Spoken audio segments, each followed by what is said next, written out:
नमस्कार।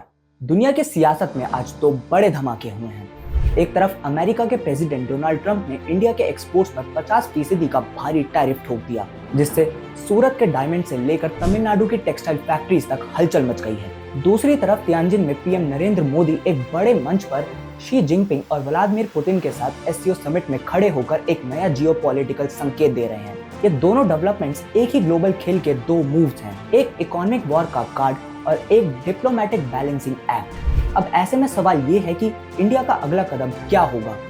तो चलिए आपको समझाते हैं।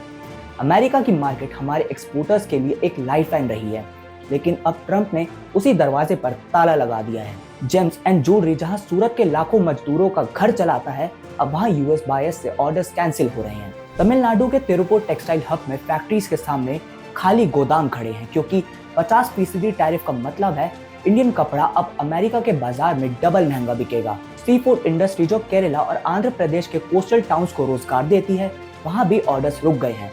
केमिकल और मशीनरी एक्सपोर्टर्स भी शॉक में हैं। विशेषज्ञ कह रहे हैं कि इंडिया के यूएस बाउंड एक्सपोर्ट्स में 40% से ज्यादा गिरावट आ सकती है। मतलब एक तरफ करोड़ों डॉलर का नुकसान और दूसरी तरफ हजारों नौकरियों का सवाल। अब समझिए कि पीएम मोदी का एससीओ समिट में खड़ा होना इतना बड़ा सिग्नल क्यों है। अमेरिका ने जब 50% टैरिफ का एटॉमिक बॉम्ब इंडिया के एक्सपोर्ट्स पर गिरा दिया, तो उसी वक्त पीएम मोदी एक और ग्लोबल मंच पर खड़े हैं, जहां उनके साथ डोनाल्ड ट्रंप के सबसे बड़े चैलेंजर्स बैठे हैं, यानी शी जिनपिंग और व्लादिमीर पुतिन। एससीओ यानी शंघाई कोऑपरेशन ऑर्गेनाइजेशन एक यूरेशियन ग्रुपिंग है जो सिक्योरिटी, इकोनॉमी और कनेक्टिविटी के इश्यूज पर काम करती है। चाइना और रशिया इसके सेंट्रल पिलर्स हैं।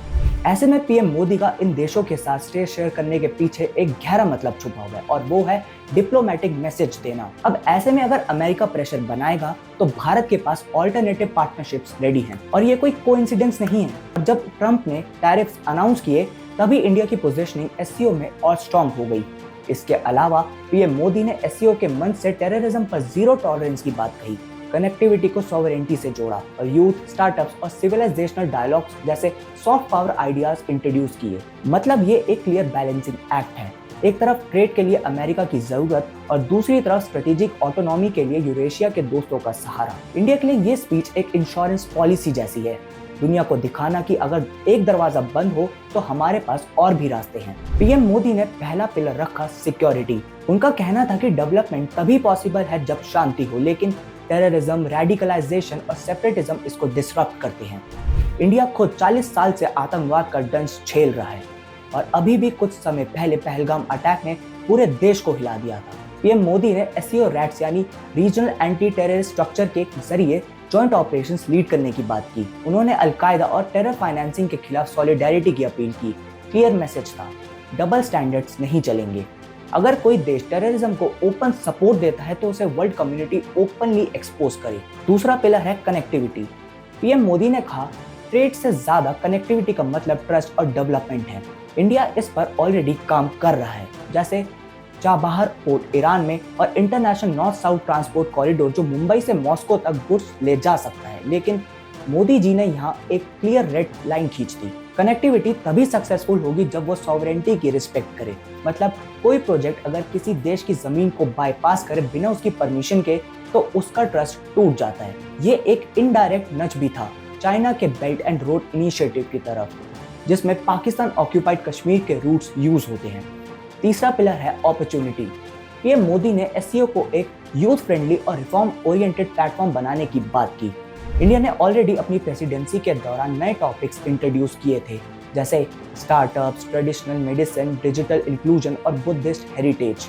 अब उन्होंने प्रपोज किया एक सिविलाइजेशनल डायलॉग फोरम, जिसमें एससीओ के देश अपनी एंशिएंट सिविलाइजेशंस और आर्ट को एक साथ शोकेस करें।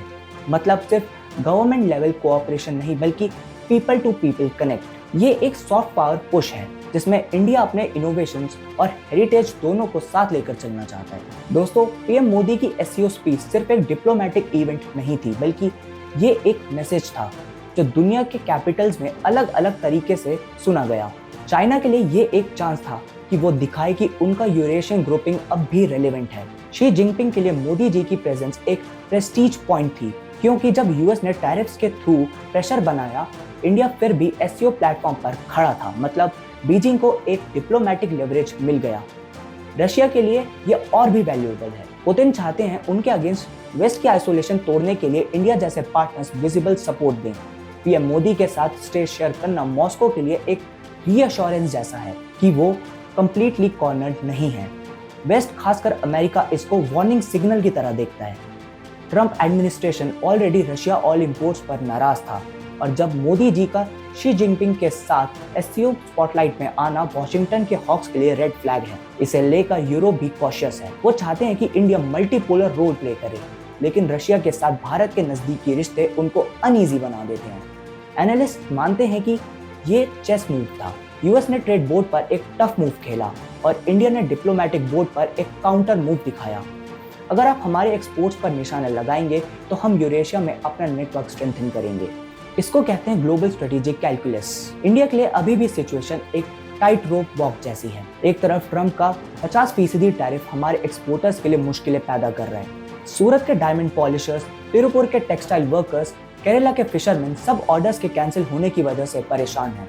अगर ये सिचुएशन लंबी चलती है तो जॉब्स और फॉरेक्स दोनों पर प्रेशर आएगा। लेकिन दूसरी तरफ पीएम मोदी की एससीओ में प्रेजेंस इंडिया के डिप्लोमेटिक क्लाउड को शोकेस करती है। मतलब साफ है, दुनिया को दिखाना है कि इंडिया के पास सिर्फ एक ही ऑप्शन नहीं है। ट्रेड के लिए यूएस इंपॉर्टेंट है, लेकिन स्ट्रेटेजिक पार्टनरशिप्स के लिए यूरेशिया, मिडिल ईस्ट और ग्लोबल साउथ भी अवेलेबल है। इसको लेकर विशेषज्ञ कह रहे हैं कि शॉर्ट टर्म में इकोनॉमिक पेन अनअवॉइडेबल है, लेकिन लॉन्ग टर्म में ये डाइवर्सिफिकेशन इंडिया के फेवर में जा सकता है। अगर इंडिया न्यू मार्केट्स जैसे मिडिल ईस्ट, अफ्रीका और सेंट्रल एशिया में अपना एक्सपोर्ट फुटप्रिंट बढ़ाता है तो अमेरिका की डिपेंडेंसी फैक्टर रिड्यूस हो सकती है। डिप्लोमेटिक स्टेज और इकोनॉमिक ग्राउंड रियलिटी दोनों पैरेलल चल रहे हैं। एक तरफ मेड इन इंडिया एक्सपोर्टर्स के लिए सर्वाइवल बैटल है और दूसरी तरफ इंडिया ग्लोबल चेस बोर्ड पर एक बोल्ड मूव कर रहा है। दोस्तों, पीएम मोदी ने अपनी एससीओ स्पीच में एक खास पॉइंट रेज किया था कि ये ग्रुपिंग सिर्फ सरकारों तक लिमिटेड नहीं रहनी चाहिए। इसको यूथ, स्टार्टअप, साइंटिस्ट और सिविलाइजेशनल एक्सचेंजेस तक ले जाना चाहिए। मतलब एक नई जनरेशन को ग्लोबल स्टेज पर कनेक्ट करना। इंडिया के लिए ये एक गोल्डन चांस है। हमारे स्टार्टअप इकोसिस्टम दुनिया में 3rd लार्जेस्ट है। अगर इंडियन स्टार्टअप सेंट्रल एशिया और रशिया के मार्केट्स में एक्सपैंड करें तो नई अपॉर्चुनिटीज खुलेंगी। फॉर एग्जाम्पल, बेंगलुरु के IT startups SCO digital inclusion projects में रोल प्ले कर सकते हैं। यूथ साइंटिस्ट के लिए भी एक नया प्लेटफॉर्म बन रहा है। एससीओ के रिसर्च टाइप्स में Indian researchers AI, cyber security और रिन्यूएबल एनर्जी प्रोजेक्ट्स ज्वाइन कर सकते हैं। और प्रधानमंत्री नरेंद्र मोदी का idea of civilisational dialogue forum एक सॉफ्ट पावर मास्टर स्ट्रोक है। इमेजिन कीजिए, इंडिया की बुद्धिस्ट मॉनेस्ट्रीज, चाइना के कन्फ्यूशियस टेम्पल्स और सेंट्रल एशिया के सिल्क रोड ट्रेडिशंस एक ही स्टेज पर। ये कल्चरल कनेक्ट इंडिया के यंग हिस्टोरियंस, आर्टिस्ट और लिंग्विस्ट्स के लिए एक बड़ा एक्सपोजर हो सकता है। तो सवाल ये है कि इंडियन यूथ इससे कैसे जुड़ सकता है। सिंपल, स्टार्टअप्स को एससीओ लेवल इंक्यूबेटर्स ज्वाइन करने चाहिए, रिसर्चर्स को रीजनल कोलैबोरेशंस एक्सप्लोर करनी चाहिए और स्टूडेंट्स को एक्सचेंज प्रोग्राम्स के थ्रू यूरेशिया की कंट्रीज में विजिट करना चाहिए। ये एक पीपल टू पीपल एससीओ की तरफ कदम है। दोस्तों, आज हमने देखा कि एक तरफ अमेरिका के टैरिफ ने हमारी इकोनॉमी को चैलेंज किया और दूसरी तरफ पीएम मोदी ने एससीओ स्टेज पर एक ऑल्टरनेट ग्लोबल विजन रखा। ये दोनों डेवलपमेंट्स हमें एक ही मैसेज देते हैं कि दुनिया अब एक सिंगल पावर के इन्फ्लुएंस पर डिपेंड नहीं रह सकती। शॉर्ट टर्म में इंडिया को एक्सपोर्ट और जॉब्स का दर्द सहना पड़ेगा, लेकिन लॉन्ग टर्म में ये एक चांस है अपने ट्रेड को डाइवर्सिफाई करने का, अपने यूथ और स्टार्टअप्स को ग्लोबल प्लेटफॉर्म्स पर ले जाने का और अपनी कल्चरल हेरिटेज को शोकेस करने का। पीएम मोदी ने खुद कहा, इंडिया का मंत्र है रिफॉर्म, परफॉर्म और ट्रांसफॉर्म। क्राइसिस को अपॉर्चुनिटी में कन्वर्ट करना ही असली लीडरशिप है। और अब सवाल आपके लिए, क्या इंडियन यूथ इस नए ग्लोबल सिनेरियो में अपना रोल प्ले करेगा? स्टार्टअप से साइंस तक और कल्चर से कनेक्टिविटी तक हर जगह एक जगह खाली है जो आप भर सकते हैं। तो ट्रंप का टैरिफ शॉक एक सेटबैक जरूर है, लेकिन मोदी जी की एससीओ स्पीच एक रिमाइंडर है कि इंडिया का सफर रुकने वाला नहीं है। ये एक नई दुनिया जिसमें इंडिया सिर्फ पार्टिसिपेंट नहीं बल्कि एक शेपर बनने की कोशिश कर रहा है। इस पर क्या है आपकी राय, हमें कमेंट बॉक्स में जरूर बताएं। और अगर आपको यह जानकारी अच्छी लगी तो इस वीडियो को लाइक करें, शेयर करें और हमारे चैनल को सब्सक्राइब करना ना भूलें।